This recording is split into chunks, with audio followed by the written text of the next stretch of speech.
Hello, and welcome back to part two of my Road to the Constitution lecture.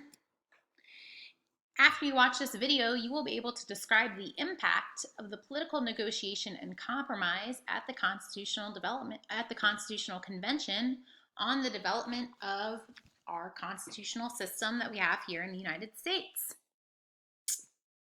So, the theme of this video is compromise, and a critical issue at the convention that the delegates needed to compromise on was this issue of representation. You have to know this, and you probably remember some of this from American history, which is great. So hopefully this is somewhat of a review. But we essentially have two plans that are put forth at the convention for how each state should be represented in the legislature. And the first plan that's put forth is the Virginia plan. The Virginia plan, put forth by Edmund Randolph, advocates for a bicameral legislature, so two houses, with both houses being based on population. So the representation in both houses being based on population. So the higher the population of your state, the more representation you have in Congress. Okay? This plan also advocated for an executive and a judiciary branch that were chosen by the legislature, and advocated for the formation of a judiciary with life terms of service. Okay? And this was obviously favored by large states. The response to the Virginia plan, which came later, a couple weeks after the delegates had been mulling over the Virginia plan, was the New Jersey plan. The New Jersey plan proposed a unicameral legislature with equal representation per state. So, for example, each state would get one representative, or each state would get two representatives in the legislature. This was very similar to the Articles of Confederation. They also advocated for a plural executive, meaning a group of officers, essentially, that would be chosen by Congress and that would serve a single term. And this really was a way to prop up the Articles of Confederation, right? The current Congress was, for the most part, maintained, but granted some new powers. So this would have been mostly just amending the Articles of Confederation. So at the Constitutional Convention, we see that the delegates come to a compromise on both of these plans, and it's called the Great Compromise or the Kinetic Compromise. And it combines aspects of both the New Jersey plan and the Virginia plan, okay? In essence, we see that people get to elect their representatives in some capacity, and we see a bicameral legislature, two houses of Congress. So the Senate and the House. The Great Compromise essentially sets up the Congress that we have today, right? So we have a bicameral legislature with the Senate.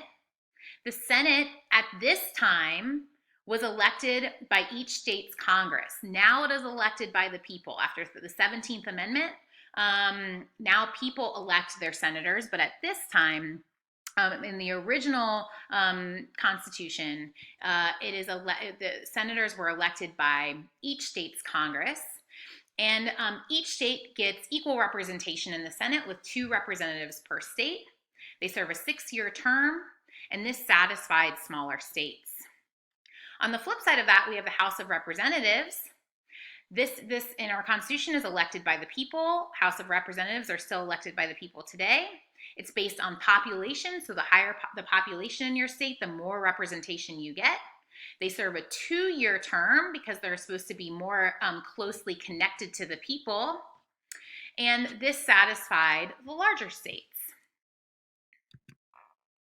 So we have here what we call the Madisonian system, right? So James Madison comes to the Constitutional Convention with his own plan to scrap the Articles of Confederation and write a new constitution and have a supreme national government. And the key idea of that was that the framers feared the power of majority. So safeguards were set up to protect the government. I'm going to tell you about a few of them now. Remember that our founders did not set up a direct democracy. that we have a republic, not a direct democracy in this country.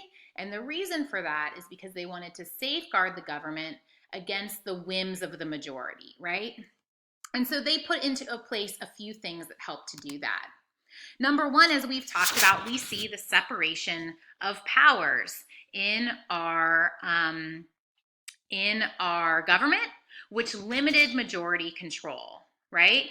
So we see the legislature, the executive, and the judicial branch. And at this time, at the drafting of the Constitution, the House of Representatives was the only part of the three branches of government that was directly elected by the people. So that's only one half of the three branches of government that were directly elected by the people. The Supreme Court is appointed by the president, and the president isn't even elected by the people, right? It's elected by the Electoral College. We also see this very important idea, and this is what our whole next unit will be about, of federalism. You should write this down. We see that our Constitution establishes a federal system, which divides power between federal and state governments. Finally, we see our Constitution put into effect a system of checks and balances, right? Where each branch of government can check the other branch. And you can pause my video right here and look at this more closely. What this does is it essentially slows everything down, right? Checks and balances makes change more difficult. The founding fathers knew that, but they thought it was worth it in order to check the power of each branch. So for example, it's tough enough for a bill to get out of Congress, but then the president can veto that bill. Another check that Congress has is they can override that veto with a 2/3 majority if they want. But ultimately, the Supreme Court can strike down any law as unconstitutional. So we see that there are checks and balances between our branches of government. Some other compromises that we see at the Constitutional Convention is the 3/5 compromise. This was a way to appease the South, our slave states, that 3 out of every 5 slaves would be counted towards representation in the House. You're going to do an activity that goes into each of these in more depth. So that's all I'll say about that right now. We also see a compromise on slave trade, right, between the North and the South. The Constitution says that the government cannot act on slave trade for 20 years. So until 1808, it gave the South 20 years to prepare.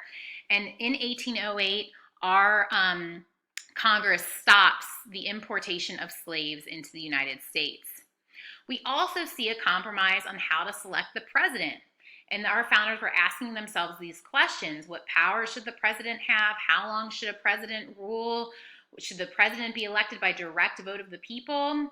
We know that the president is not directly elected by the people. The president is directed by the Electoral College. And again, in an activity that you will do, you will get more information about the Electoral College and the ins and outs of it. So that's all I'll say for now. Something else that we saw come up at the Constitutional Convention are economic issues. So we know that under the Articles of Confederation, each state could create tariffs on goods from other states, and each state could also limit or issue its own currency. This discouraged trade between states because of fluctuating currencies. So the Constitution gets rid of this. And the Constitution gives Congress a lot of economic power. It gives Congress the power to tax and borrow and appropriate money. It gives Congress the power to punish counterfeiters and secure patents and copyrights. And the most important one is it gives Congress the power to regulate interstate commerce, trade between one or more states. This is so that states cannot enact trade wars on one another. The Constitution gives Congress this power in what is referred to as the Commerce Clause. You should write this down. The Commerce Clause, which is Article 1, Section 8, Clause 3 of the Constitution. We'll talk more about that.